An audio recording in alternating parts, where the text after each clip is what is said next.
podcast focused on trends shaping the future of manufacturing.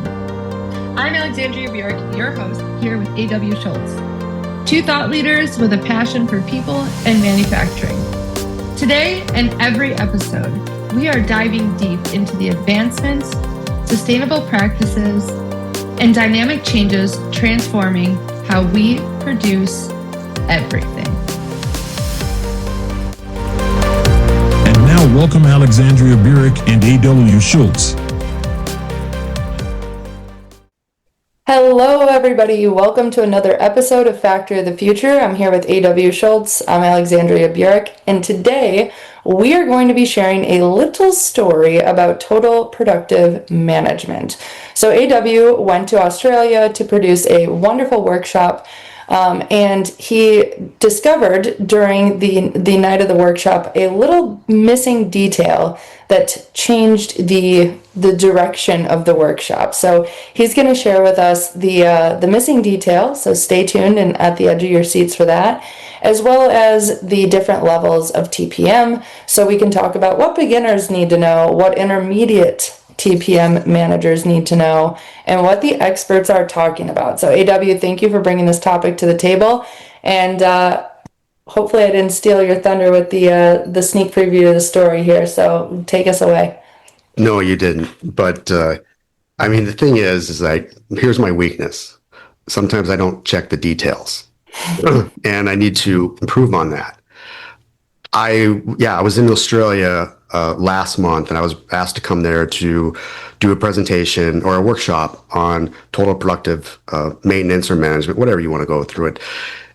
And I put this presentation together with the idea that I'm going to be introducing TPM to this audience of it was a big workshop, about 50 plus people, and they were excited for it.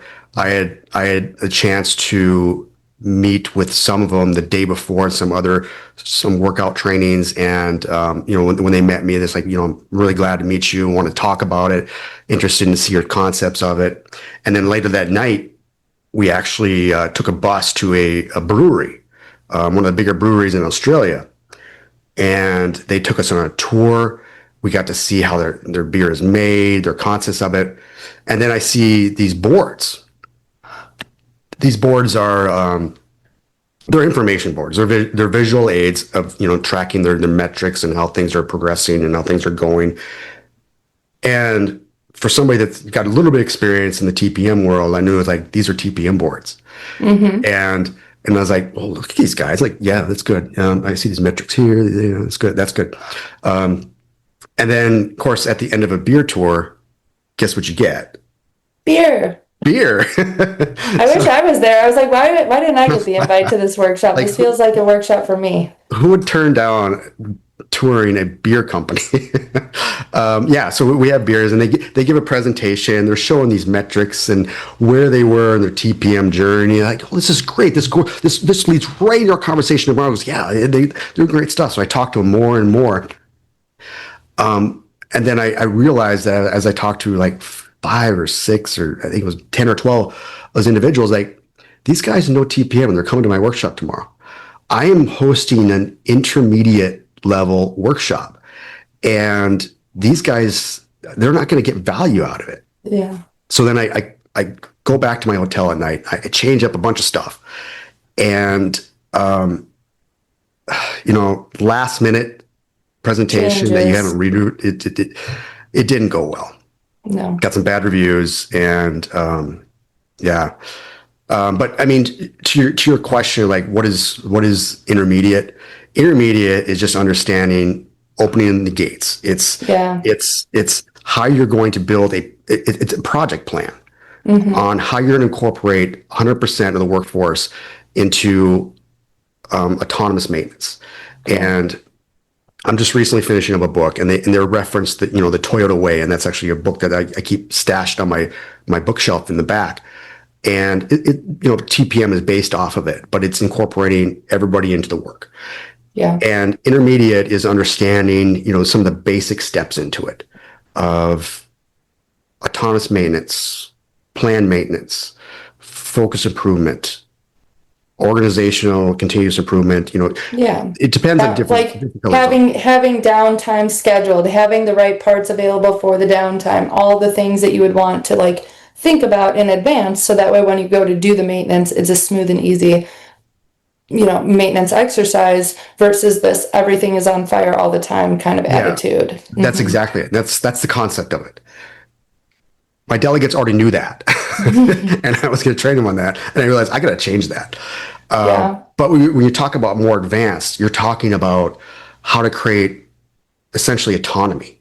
So where maintenance was doing the work here, they become the trainers, and the operators become the ones operating or doing the maintenance on the equipment during those scheduled downtimes. Yeah. And they're the ones, the maintenance becomes the more advanced ones doing more the advanced work stuff Yeah. that they might an immature company might bring contractors in to do, but they're taking it over.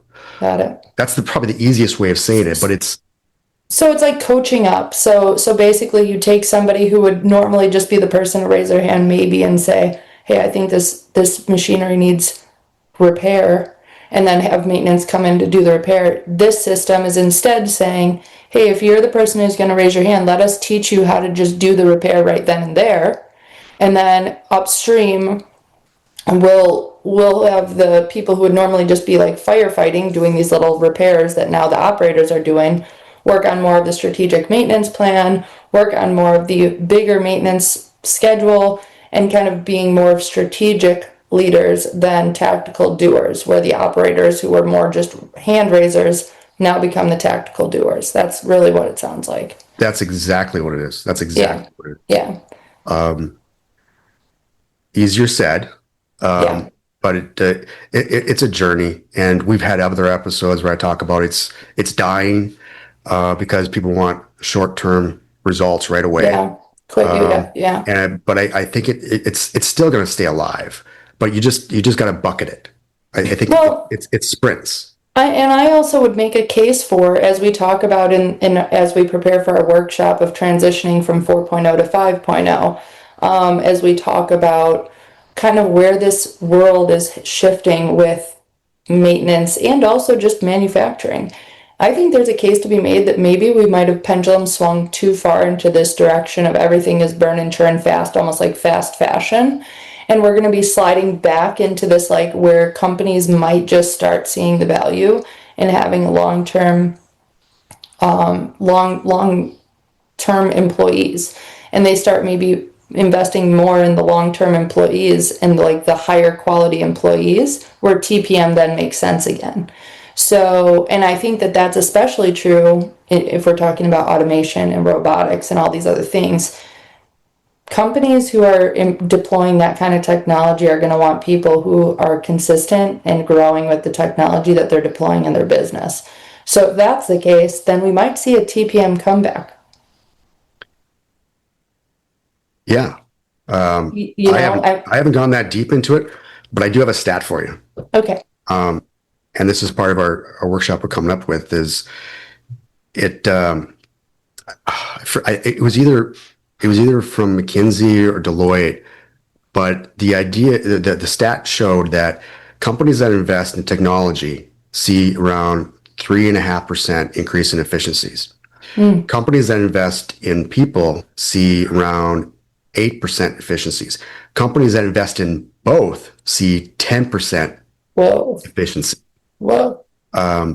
So the bigger number tells the story. Yeah. And I guess the question lays out there is like, how much training do they need? What I thought about this, in preparation for, as we're building this workshop, is that, this is the case I've been part of so many times, that you get this new piece of a technology that comes in, and they do the right stuff. They do factory automated testing. They incorporate the operators into the decision-making process. Just the logistics part of it, so that they know how to use it. They go through the training. They've got on-site support for like 30 days. They got a qualification system that meets all the expectations. And then a year later, that operator goes somewhere else. And the management approach is, Well, you're just going to shadow this other operator for 30 days. Okay, you know what? We got to move them. We're short on staff. It's going to be 10 days. Just ask them if you have any questions. And guess what happens a year and a half later? They're right. Everything gets lost. Everything gets lost. Everything goes back to normal, or goes back to the bad again. It's funny that you're talking about that, because that's exactly what I was talking about in this article I'm publishing and in some other work that and what I communicate about what I do. You know, anybody could implement something, but if you're not planning the long-term management of the process that you're putting in place or the technology that you're putting in place, there is no point in implementing it in the first place. Because no system is just, boop, you implement and boop, done. Boop, never touch it again. Boop. No. Like, there's always going to be stuff that needs to be addressed. And I think that's where a lot of like mid-senior managers lose sight of this. Like, to be honest, I think that there's a real gap in their understanding about what it takes to put even a simple program in place. They think, oh, well, that should be a couple month little project for you. Okay, well, who's managing it on the long term? Did you think about that? Did you think about when the devices fail? Did you think about when they stop working, or when we change out these people or these trucks or these things? Somebody has to be there to do the oversight and to keep the program alive.